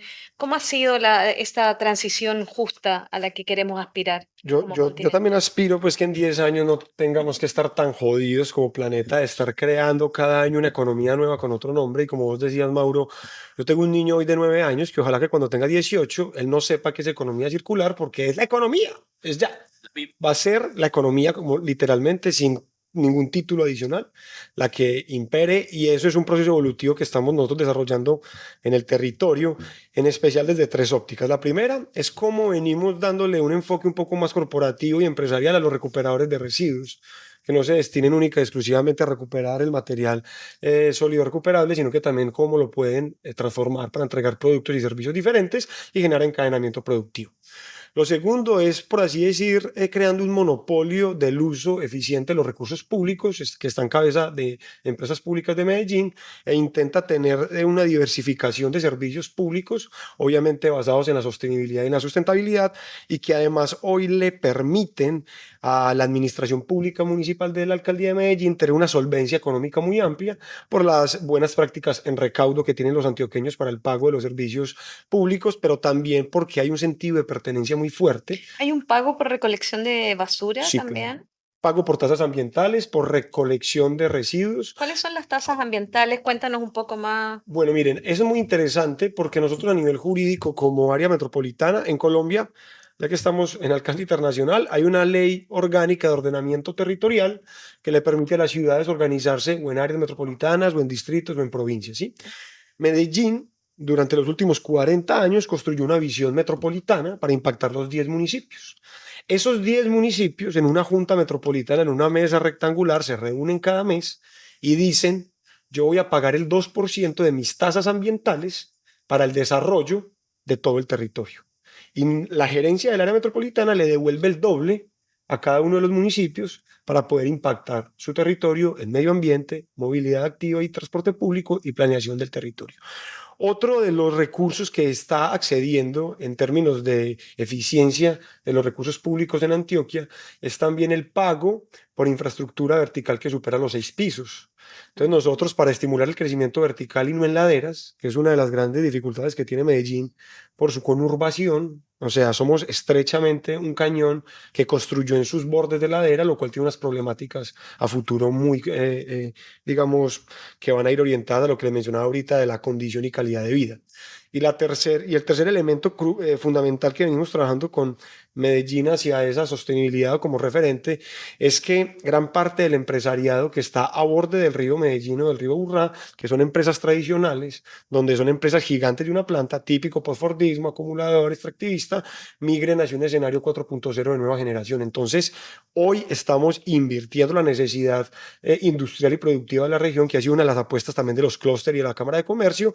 El área metropolitana se desaceleró industrialmente durante los últimos 15 años, como gran parte de las ciudades que replicaron ese modelo norteamericano, y hoy estamos escalando, que ustedes como extranjeros se han dado cuenta, ese dinamismo en la región de la nueva generación de emprendimiento. Yo creo, para responderte, es que la mejor manera hoy de adaptarnos a ese cambio generacional de prácticas de vida, de productividad y de trabajo y de estudio va a ser netamente la nueva demanda que tenga las empresas. Cómo las empresas se adaptan para demandar nuevos emprendedores, empleados y emprendimientos que cumplan esas necesidades desde el consumo, desde la sostenibilidad, pero también desde el punto base de todo este eslabón que es la familia. Si desde la familia no se replantea el modelo de interacción basado en la economía circular, va a ser muy complejo llegar a ese punto de estabilidad mundial. Porque desde tu mirada de la óptica, desde donde tú trabajas, cuéntame, ¿qué opinas de esto de que la bioeconomía costó mucho que se instalara como concepto transversal en los medios de comunicación o la ecología industrial, pero la economía circular pega? Por alguna forma se ha convertido en un hotspot. A ver, yo creo que primero el concepto de bioeconomía, cuando a una persona que escasamente ha tenido estudios hasta cuarto de primaria le dicen bioeconomía, es como si le estuvieran hablando en sánscrito o en arameo. O sea, entiende un dipito, ¿cierto? Economía circular, te voy a decir, sinceramente tampoco entiende, pero son dos palabras que son chéveres. Economía, sabe que ahí hay dinero, y circular, entonces tiene algo como imaginarse, ¿cierto? Yo creo que está en nosotros, y cuando digo nosotros es nosotros como miembros de familia, como decía Santiago, nosotros en la academia, nosotros como empresarios, nosotros en las universidades. Ojalá las universidades cambiaran, les voy a decir. Esto leo de verdad con dolor. ¿No? Son laboratorios porque tienen 3.000 personas en un ambiente cerrado donde poder... Con dolor. Porque es que desde los colegios y desde las universidades o sea, debiera haber una materia como le enseñan inglés. Es que hoy es más importante, con el respeto de las matemáticas que me gustan y con el respeto de la biología. Debiera haber una materia de mezclar matemáticas, que tiene que ver economía, con biología, que tiene que ver con el tema de la circularidad. Debiera haber una materia para enseñarle a los niños cómo educar a los papás, porque los papás ya no aprendieron o ya no aprendimos. Los que estamos metidos en esto, digamos que sí, pero ese es el gran reto, de los estados, porque los estados son quienes regulan. El estado es quien regula el tema académico, al menos en nuestro país, en Colombia. Y yo espero digamos que con este dinamismo que hemos venido teniendo, que ha tenido estos ya 4 años de meterle duro, de tener una plataforma donde comenzamos a hablar un poquito más de circularidad. Y algo que estaba mencionando algo ahora, Juana, que decía, hombre, es que ya la gente como que no se está bañando. No, lo que pasa es que el confinamiento, yo no estoy hablando ni siquiera de la pandemia, el confinamiento, eso está muy bueno, no lo había pensado, pero eso está bien, generó conciencia de, venga, espérese a ver un minutico, como tenemos menos ingresos o como se nos bajaron un 30 o 40%, ¿qué es lo que vamos a hacer para seguir teniendo lo mismo y que lo hagamos de una forma diferente? Entonces comienza la creatividad. En los momentos de crisis dicen es que cuando comienza la creatividad y se nos vuela. Estos momentos hacen que nosotros nos pongamos creativos, y yo vuelvo y digo, esto para mí es el tema del talento, el tema de delegar, para el tema de delegar funciones dentro de los miembros de la familia. Porque es que la mamá no es la que tiene que hacer todo. No, espérese a ver un momentico, porque es que la mamá también tiene que trabajar y el papá tiene que trabajar en ciertos momentos. Entonces, todo esto hace que el hijo, que puede tener el hijo de 8 años como el tuyo, diga, espérese a ver un minutico. Yo como Santiago cojo y lo empodero y le digo, como llame tu hijo, le digo, vení, es que nos vas a ayudar a hacer esto y vas a cuidar que todas las llaves estén sin goterear, que nos gastemos lo que tenemos que gastar, que O sea, que los residuos los pongamos en donde los tengamos que poner, porque todo esto va siendo una conciencia que él cuando ya tenga 18, ya no es la economía circular, sino en lo que es lo natural. Nosotros todavía tenemos que pensar un poquito, pero que en ellos sea natural. Claro, es que hacer un esfuerzo y entre más alejado, yo hoy día estoy viviendo lejos de Santiago, muy al sur de Chile, sí, no tuyo, claro, lejos de Santiago de Chile, de la ciudad, de la metrópoli, y ahí, por Dios, que es difícil reciclar, no está la infraestructura, sobre todo para los plásticos. Chile tiene una contradicción para ser circular y es que son 4.500 kilómetros de... Sí, es un Chile, ¿verdad? Muy bien, es un ají. Está perfecto eso. Entonces, como es un Chile, cuesta mucho ser circular desde lo local y hay que tener hábitos. Cuéntanos, Juana, ¿cuáles son tus hábitos circulares, tus hábitos de reciclaje? Porque yo estoy a veces en la casa y mi hija me dice, qué poco circular, que todavía. Entonces, como, ¿cuáles son tus hábitos? ¿Cuáles son los hábitos de cada uno de nosotros para la circularidad? De a uno, vamos uno a uno. Vamos, los de acá tienen más tiempo para pensar. Pues yo como llegué en enero de Europa después de 7 años de vivir allá, el tema de la separación ya lo tengo involucrado, pero llegué a vivir donde mis papás. Pues no, cero separación, pues porque lo que dicen acá en Colombia es, no, pues yo separo, pero eso se va al mismo camión.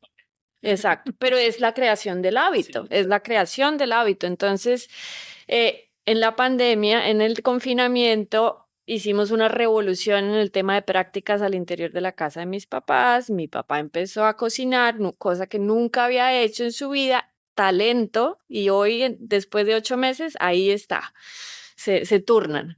Y me imagino que feliz. Sí. Terapia. Sí, fue un reto y se lo presentamos así, vamos a hacer MasterChef en la casa.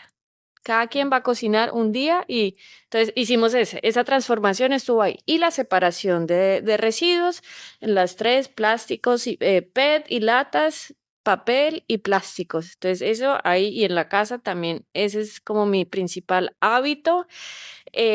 Una cosa que yo empecé hace más de 11 años son los trueques de ropa. Lo empezamos en Colombia y todavía lo sigo haciendo, entonces tratar no botar mi ropa, sino intercambiarla para extender ciclo de vida.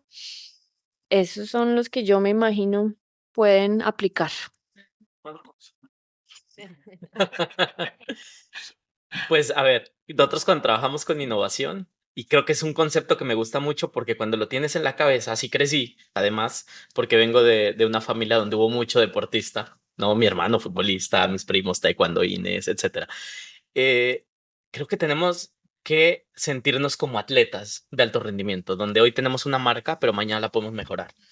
Y creo que volvernos circulares, o sea, yo no puedo decir que sea más circular que otros, ni que quién es el más circular, porque no lo hay, pero sí creo que todos los días podemos hacer cosas que no habíamos intentado en la vía de la circularidad. En esa lógica, yo te puedo decir mis últimos 5 años cómo han sido, sobre todo los 5 ya como más fuerte. Empiezas a encontrar mucho valor agregado en comprar productos de mucho mejor calidad, por ejemplo, vegetales que no tienen agroquímicos, orgánicos prácticamente, que se cortan el día que los pediste. O sea, un aguacate que viene de la finca de unos cuantos kilómetros, recién cortado, no pasó cadena de frío, ¿no? Buenísimo. Es un muy buen producto que te cuesta lo mismo o quizás menos de lo que te cuesta el que no es tan bueno, pero que está en el supermercado. Te lo traen a tu casa, o sea, te evitan tener que ir por él. Ahorraste transporte, tiempo, etcétera. Y además hay una cadena de responsabilidad social en ese negocio. Entonces tú sabes que al campesino le están pagando mucho mejor que lo que le pagan si lo consumes dentro del modelo tradicional. Entonces ese es un primer hábito que a mí me empezó a revolucionar mucho, porque ya no es, pues soy mexicano y el aguacate es una cosa que no puede faltar, ¿cierto? Si encuentras uno mejor, con todos estos beneficios, dices, pues la decisión está hecha. No tengo que ser ni circular. O sea, sencillamente soy un consumidor que ojalá no tenga ni que ponerle apellidos al modelo. Simplemente este es el producto. Es lo que hay. Exacto, movilidad. En movilidad, he tenido oportunidad de vivir en diferentes ciudades, países e incluso continentes. Y yo pensaba, pues crecí sabiendo que el carro, el auto, era necesario. ¿Para quién? Claro, yo crecí en ese modelo. Necesario. En que a cierto nivel, a cierta edad, si no tenías carro, estabas mal. Algo no estabas haciendo bien. No te está yendo bien en la vida. Cualquier cantidad de cosas que sabemos que son chistosas, ¿cierto? La propiedad incluso del auto. Hace 5 años, cuando decido como romper un poco, pues sí, en realidad fue romper con todo, porque fue romper con desde la comodidad de un buen puesto en una buena empresa y tener que emprender, innovar, trabajar de cero, que me conozcan desde quién soy y no desde el logotipo que traigo. Es, hey, ¿qué me ofrece la ciudad? Hay sistema de transporte eficiente, me sale más barato, cómodo, chévere. Carbono neutral. Culturalmente hasta conozco un poco el comportamiento de la ciudad, ¿no? Conozco las diferencias que hay en la gente, ¿no? Porque estoy al lado, parado 20 minutos, entonces estos hablan de esto, estos van pegados del celular, estos son clavados con la música. Es creo que también aprender a admirar lo que hay alrededor a través de los modelos y servicios que a mí me generan valor, que me hacen moverme mejor y que me dan obviamente una eficiencia hasta en el uso de mi plata. El tema de aviones. Siempre había sido muy crítico de eso, pues yo decía, bueno, ¿por qué tenemos que viajar 500 personas de diferentes partes del mundo para reunirnos 3 días con toda la huella que eso implica? ¿No? O sea, 500 personas. Hoy estamos, no sé, 16, 17, 18 personas. Súper chévere. Podemos generar mucho impacto con mucho menos. Exacto. ¿Por qué? Porque ya tenemos estas tecnologías y tenemos como esta magia. Entonces, hoy sí me cuestiono si es tan necesario o no, o en qué momento lo debo hacer. Y si lo tengo que hacer, si hay algún mecanismo de compensación. Estás más consciente en eso. Estoy más consciente, pero me falta, ¿no? Sí. O sea, no ha acabado. Santiago, tus hábitos de circularidad.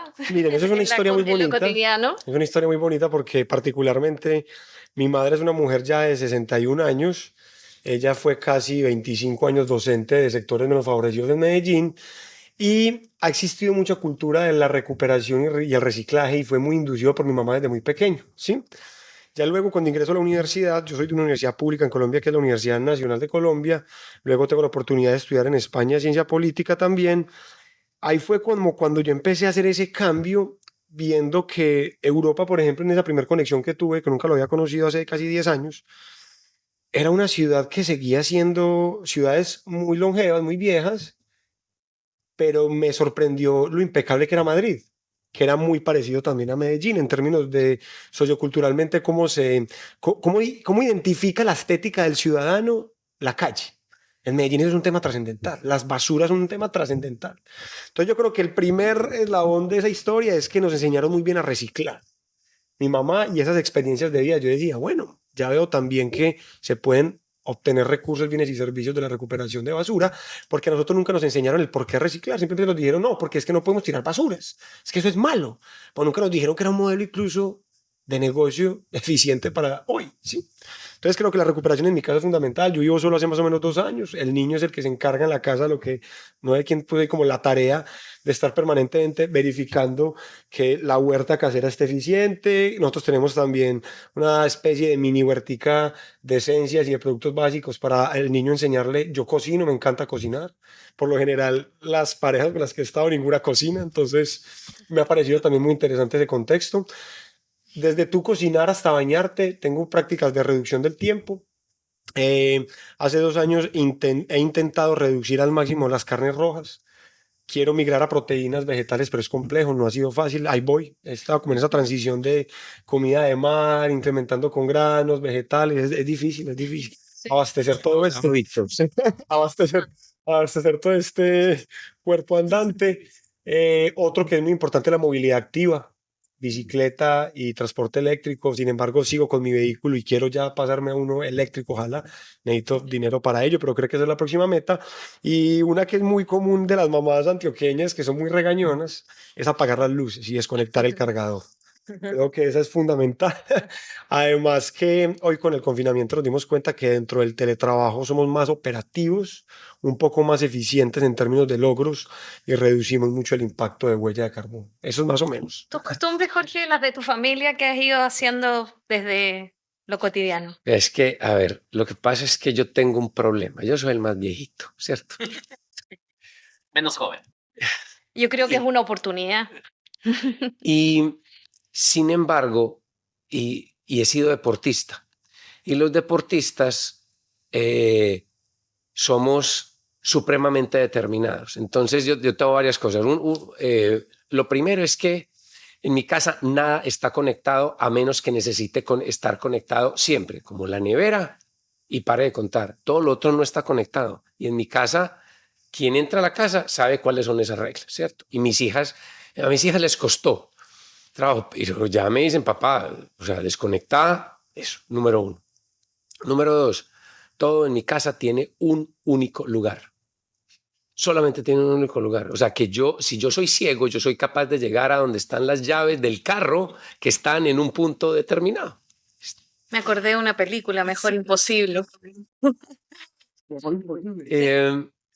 Yo tengo otra cosa, a mí también me gusta mucho cocinar y en mi casa no se pierde un grano de arroz. Entonces yo con lo que tengo soy capaz de cocinar. Mi novia me dice, pero vos cómo sos capaz. Yo le digo, ¿cómo sos capaz vos de tener todo este montón de cosas y dejar de utilizarlas? O sea, yo sería incapaz. Además, porque a los que nos gusta cocinar nos gusta que las cosas sean frescas. Entonces yo compro para 2 o 3 días y lo que creo que voy a cocinar, y si se me acaba alguna cosa, yo no me estreso. No, por ningún motivo. Entonces yo lo que hago es cocinar con lo que tengo.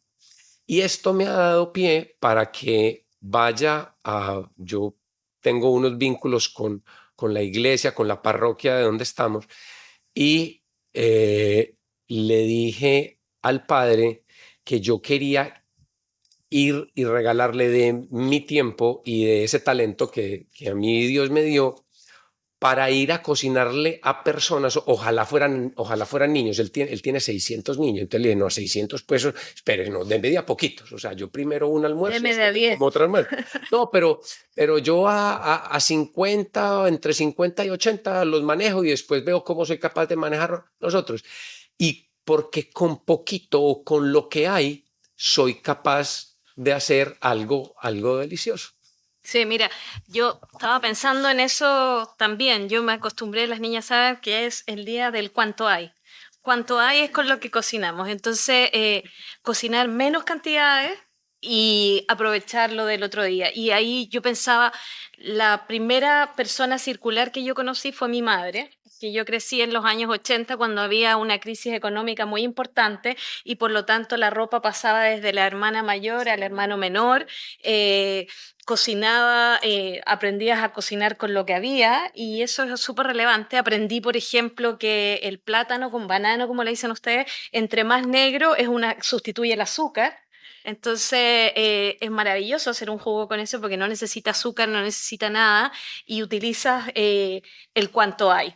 Así que, y a vivir con menos, me cambié de ciudad y como las distancias son tan largas, no llevamos lo que cargábamos, lo necesario, una buena parca o chaqueta bien importante para el frío, botas y sería, y no necesitas más ropa que esa, menos cuando estás en la casa y, y lo otro es que las mascarillas para modo COVID son reutilizables, se lavan, son en base a cobre, que tenemos cobre, tienen nanopartículas de cobre, pero utilizamos las mismas mascarillas.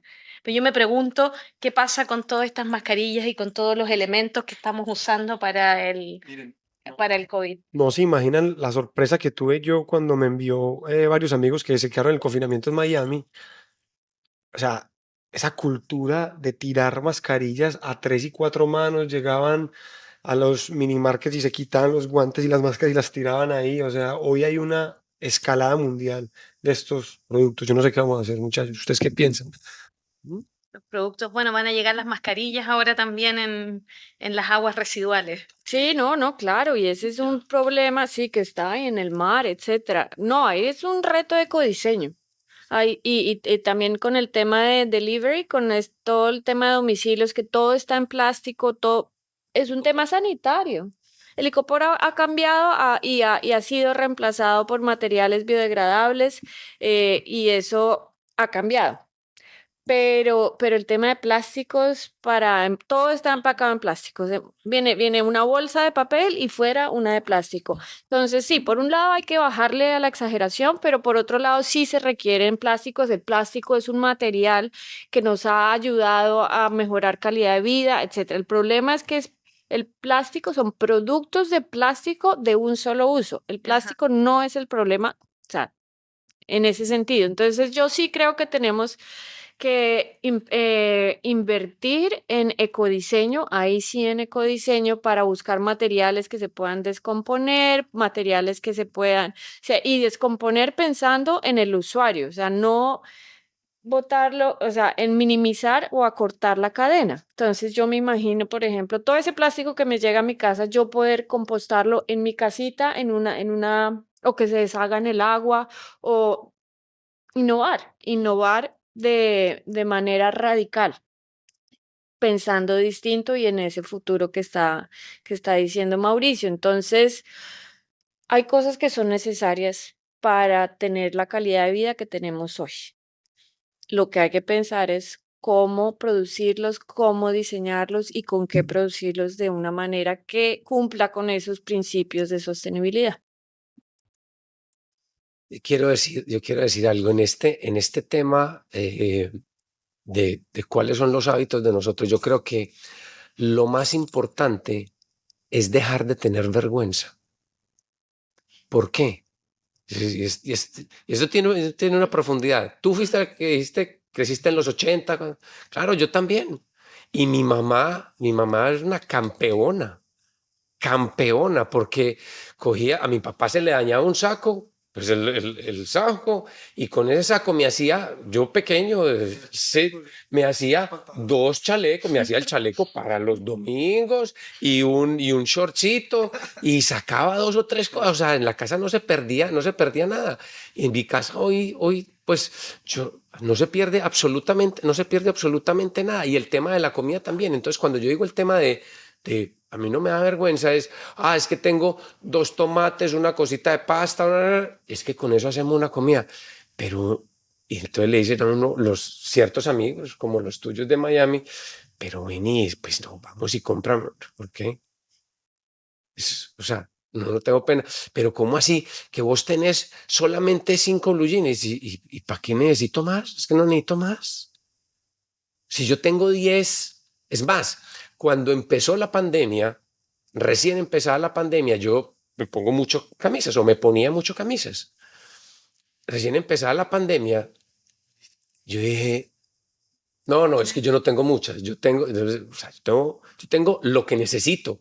Y si yo tengo una prenda que por 3 meses no la utilizo, la regalo, porque me sobra, porque yo tengo lo que necesito.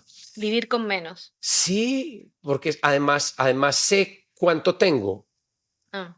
Además sé cuánto tengo. Es muy fácil de contabilizar. Cuando uno tiene un montón, entonces la empleada coge y se lleva o se quema unas cosas. Entonces, uy, se me metió adentro del bolso. ¿Cierto? O sea, ¿cierto? Por lo que tú haces, por la eficiencia del tiempo. Además, bueno, con eficiencia del tiempo, en el tema de la casa, yo vivo solo. Y yo tenía empleada y yo dije, bueno, ¿y ahora que voy a estar acá? A mí me incomoda una persona, porque sí, qué pereza yo Te estás teniendo que modernizando, ¿viste? Ya no necesitas. trabajar. Entonces, yo lo que hago es Bienvenido al mundo moderno. ensucio y limpio. O sea, mi casa siempre está limpia. Es como, mi suegra puede ir cualquier día de la semana. Y en el tema de la eficiencia y productividad, yo cada 2 días yo tengo unos horarios para limpiar lo básico.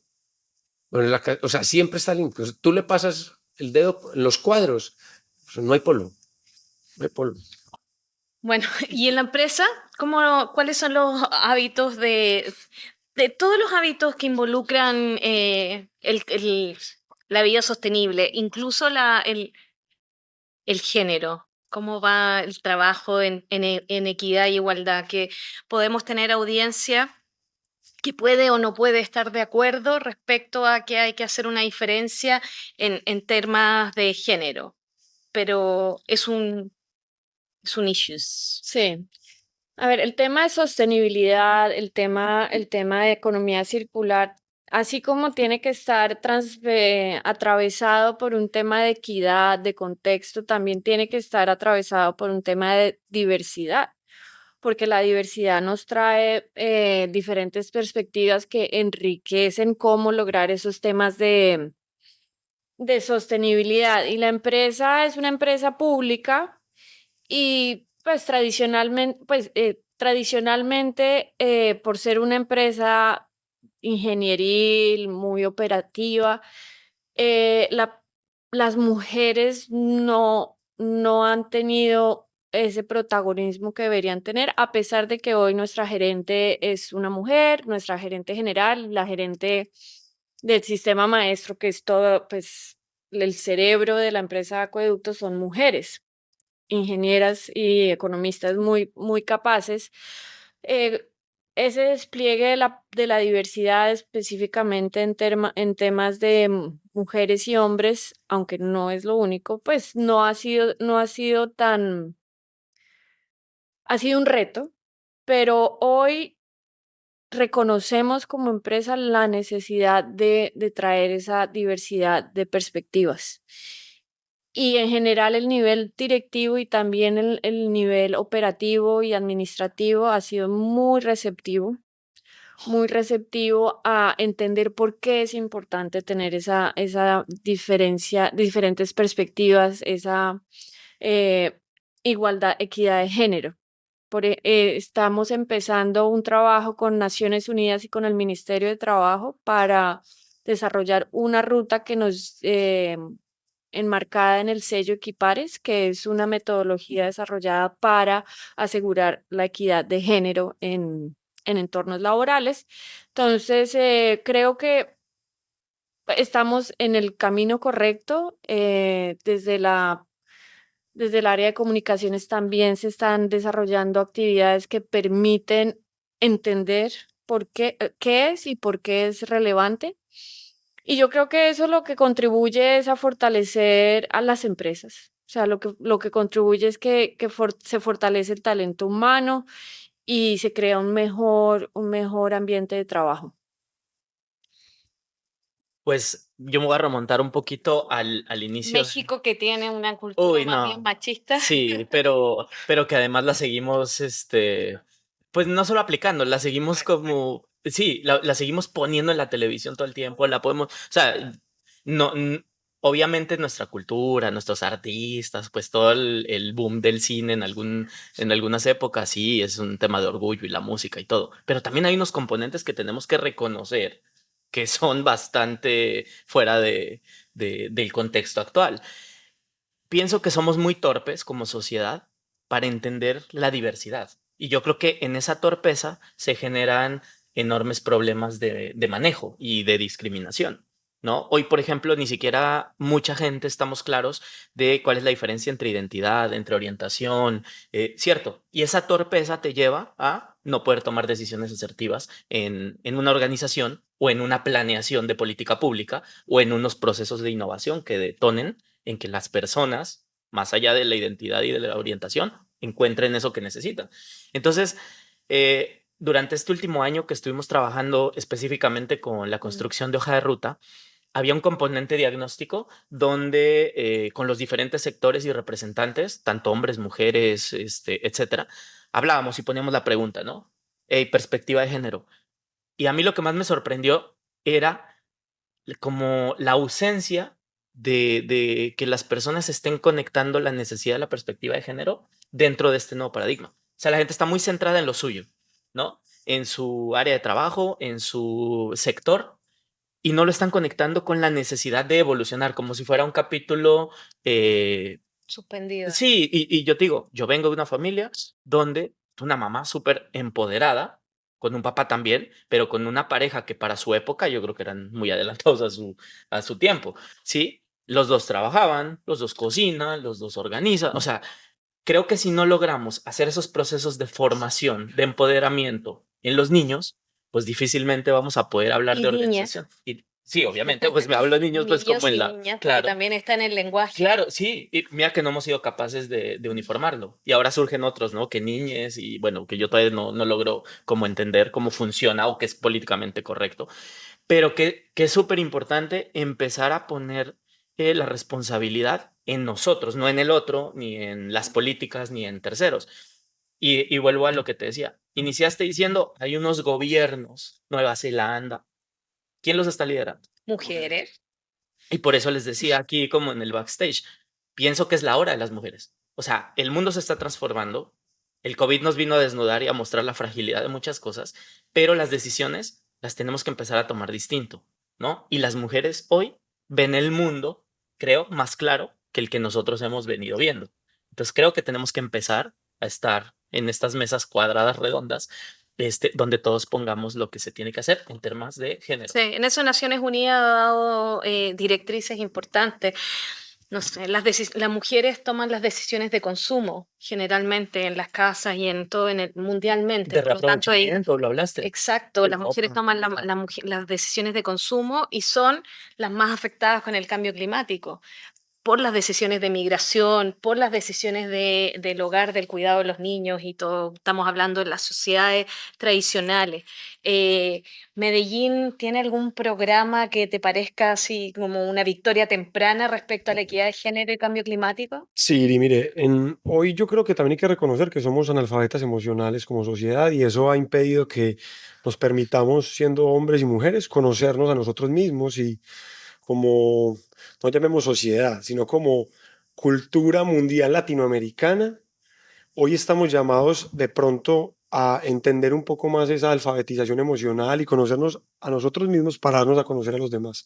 Creo que sigue incidiendo mucho el tradicionalismo católico en la toma de decisiones de la mujer que de pronto no ha tenido la oportunidad de estar en entornos un poco más flexibles y abiertos al cambio. En ese orden de ideas, Antioquia, como les contaba, es una región muy sacerdotal, muy conservadora y muy gata. Sin embargo, es particular porque somos criados por un matriarcado, ¿sí? Mi madre es una mujer sumamente empoderada, con una masculinidad elevadísima. Entonces es como también un contexto de dos cosas, pero son mujeres machistas. ¿Sí me entienden? Sí. Tienen toda la condición de mujeres netamente machistas y es muy particular porque yo me crié con mi hermana y mi madre que son mujeres muy empoderadas, supremamente decididas, autónomas, cero estar dependiendo de un hombre, pero son machistas. Yo que empecé como a ver cómo yo puedo romper ese arrastre cultural con mi hijo, ¿cierto? Entonces, lo primero es que él me vea a mí empoderado con funciones del hogar, de la cotidianidad de la vida, que no quiero que vea, por lo que le dice mi mamá, como una práctica femenina, por un lado. Medellín ha avanzado mucho en lo que es el empoderamiento laboral de la mujer. Grandes empresarias y directivas de nuestro territorio son mujeres. Yo a veces no siento una estigmatización o un discurso basado en machismo desde la condición de mujer, sino más sobre la condición estética. En Medellín es muy complejo eso, pero ustedes saben, tenemos todo un contexto anterior de narcoestética, lo cual ha banalizado mucho la figura de la mujer y la genitalidad termina siendo definitiva, obviamente en cualquier escenario de poder, pero más donde se vincula el conocimiento. En conclusiones, nosotros somos una sociedad que es muy vanidosa en lo estético y si eso está acompañado de un gran conocimiento, obviamente se le va a dar relevancia a ese tipo de perfil. Eso es lo que yo no quiero que identifique mi hijo, que identifique que la mujer tiene que ser bajo un modelo occidental con una armonía o una manera de ser que quizá no obedece a la realidad. Entonces yo creo que el gran reto que tenemos nosotros en Colombia es ver cómo desnaturalizamos los micromachismos, que son esas pequeñas y sutiles detallitos, como los que yo te comentaba que luego caí en cuenta, se los voy a comentar aquí en confianza. Estábamos en el hotel de Bogotá, en el Movich, y entró toda la selección profesional de la América de Cali, ¿sí? Entonces uno como hombre estaba... Femenino. El equipo femenino de América de Cali. Entonces, claro, estábamos nosotros tres y yo empezaba, entonces yo le decía a ellos, ve, son caleñas y no hay mujeres muy bonitas. Entonces empezábamos como a hacer una especie de debate como, no, ¿por qué? No, porque juegan fútbol, es un deporte de choque, es muy masculino, o no, de pronto son de ciertos sectores de la ciudad de Cali y no son tan dedicadas a lo estético. O sea, miren que yo creo que hoy se basa más en un tema de estética, de lo que consideramos que es esa belleza dentro de la mujer o incluso dentro del hombre. Ahí resumo con algo y es que creo que hoy al hombre de Latinoamérica le falta explotar su feminidad o encontrar, porque para nosotros eso fue vergonzoso. ¿cierto? Ser emocionales, llorar, manifestar nuestros sentimientos, porque por lo general fuimos criados o por mamás matriarcales o por padres machistas. Ahí está el reto. Ahí se lo dejo. Cuando la economía circular lo que quiere es mirar a la naturaleza y la naturaleza es, la tierra es una mujer. Y ahorita decías algo, creo que los tres lo concluían, y es que yo creo que indiscutiblemente la mujer tiene una condición morfológica, emocional y sensorial extra al ser humano, ¿sí? Y el siglo XXI, post-COVID, es un escenario extrasensorial. Entonces creo que la adaptabilidad de ustedes va a ser mucho más alta, además por un instinto de conservación natural que ya Claro, tienen, que es la maternidad. sí. ¿Sí? Y esa maternidad no se puede entender también desde la óptica, ahí yo sé que usted iba a hablar, ¿cierto? Desde la óptica de la crianza o el tener, sino desde el instinto natural como animales políticos que somos, de lo materno y lo paterno. Que eso también tiene un estigma asociado al machismo, pero indiscutiblemente la condición femenina de la maternidad natural, yo digo que es la cereza del postre de las mujeres, eso que le da lo extrasensorial. ¿Sí? El poder tener la capacidad de gestar un ser humano. Y con Eso no esta, lo tiene el hombre. por favor. Sí, pero ahí entramos, ahí nos metemos en un tema muy, Delgado. sí, que no vamos a resolver aquí, pero yo sí quisiera que quedara claro que hoy en día ser mujer no es solamente ser capaz de tener hijos. Por eso lo decía, Sí. que así no los tengan. O sea, que así No, tú no tengas ni el ser hijo, capaz, porque ni lo tenemos quieras tener. transgénero, sí. cisgénero, todas estas identidades de género y es que es un debate grandísimo dentro del feminismo en este momento con estos otros temas, pero yo sí, o sea, sí entiendo lo que, El punto. la feminidad, que no está asociada al sexo, a la genitalidad de las mujeres necesariamente, pero es importante tener eso claro, que hoy en día la interseccionalidad es un tema que tenemos que tener claro, pero ya es irse para otro lado. Lo bueno de esta conversación es la capacidad de diverger, pero estar de acuerdo y estar en un respeto de las opiniones de cada uno, porque en esta coordinación y en este espacio para que las cosas ocurran es donde van a ocurrir los cambios también para tener una mejor vida, para asegurar el futuro de las futuras generaciones, pero también para nosotros vivir bien. Así que es la importancia del estar reunidos. Un poco lo hemos hablado, de no disminuir el contacto social, el conversar, sino más bien el contacto espacial. Eso es lo que hay que mantener y lo que nos ha enseñado, la importancia de sociabilizar, ya sea de manera digital o de manera análoga, o unplugged o conectados, pero ser capaces de conversar, que es lo que nos distingue además de los animales, digamos. Somos capaces de conversar y de ponernos de acuerdo. Y estamos todos de acuerdo en que la economía circular es el futuro y que tenemos que hacerlo en conjunto. Así que la plataforma de economía circular es un espacio que nos da para la conversación y CEFA ha sido un espacio también. Así que yo quiero agradecerle a todos, a todes, a todos, a todas, todas las personas. a todos los seres humanos que estemos aquí reunidos para cumplir este sueño que es tener un continente más circular. Muchas gracias. Bien, muchas gracias. Muchas gracias a los organizadores, a Kevin de Cuba y todo el equipo. De verdad que muchas gracias por este CEFA 2020. Por Gracias, CEFA 2020, gracias, Irina. pandemia, CEFA 2020.